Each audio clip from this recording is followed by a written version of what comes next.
A new class at UConn is picking up speed. It is called Feeling Well, the science and practice of emotional well-being.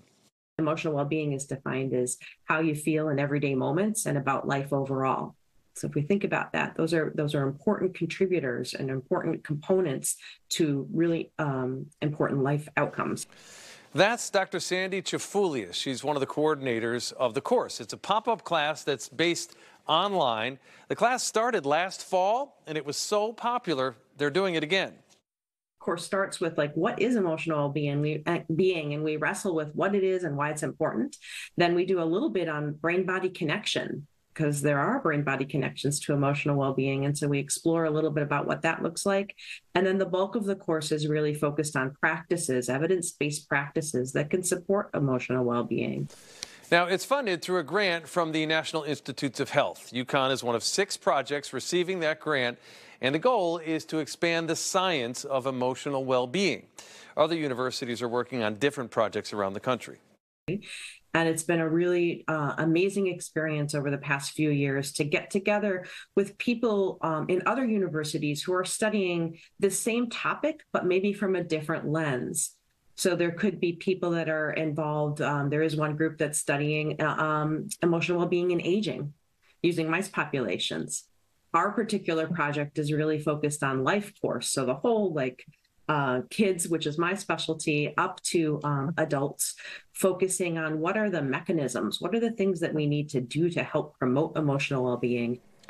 And this is important because of how healthcare is now changing in our country, from one that reacts to illness to one that focuses on preventative care instead. If the pandemic has taught us anything, boosting your emotional well-being just doesn't impact your mind. It's something that's really become more prominent in the past couple of decades, to understand that there is evidence to show that happy people, or let's say people that demonstrate characteristics of emotional well-being, have much better outcomes. So we see associations with things like participating in more activities than less happy people, saying that they're healthier, reporting that they have healthier behaviors, or scoring higher on measures of creativity. Now, Dr. Chafulias specializes in children, and she says research shows our emotional well-being just doesn't impact ourselves, it can be passed along as well. If you think about yourself as your grumpiest, hangriest point, right? How are you? And then you have to interact with somebody else. Doesn't usually go so great. At least it doesn't for me. So when we have that on repeated bases, and then we're trying to do things like raise children, we pass forward, maybe this cycle creates where we are not feeling our best selves at times. And she says creative, positive development pathways in life can lead to more positive outcomes too. You come into school and you have positive interactions with your teachers, and then that leads to feelings of safety, more nurturing environment. You're able to access learning more. You engage in less risk behavior, less dropout, less disease, less early death.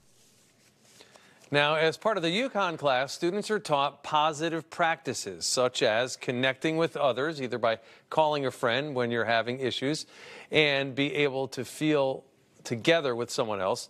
Another simple practice is sharing gratitude. That may be as simple as giving someone a high five or even a compliment. A third positive practice, catch your feelings. So when you're starting to kind of spiral or spin and you can recognize that, what are some things that you can do to kind of tweak that or change that? And those are some of the comments that we got in the feedback on the course too. It was things like, learning to prepare my mind to change my emotional response to something. Now, the class is collaborative with 14 instructors bringing their expertise to the course. It's a free 1-credit class for graduate and undergraduate students. Nearly 900 completed it in the fall, and as of this morning, 950 were signed up for the spring. It's only available to students at the moment, but as the course evolves, more content should become accessible to the public as well.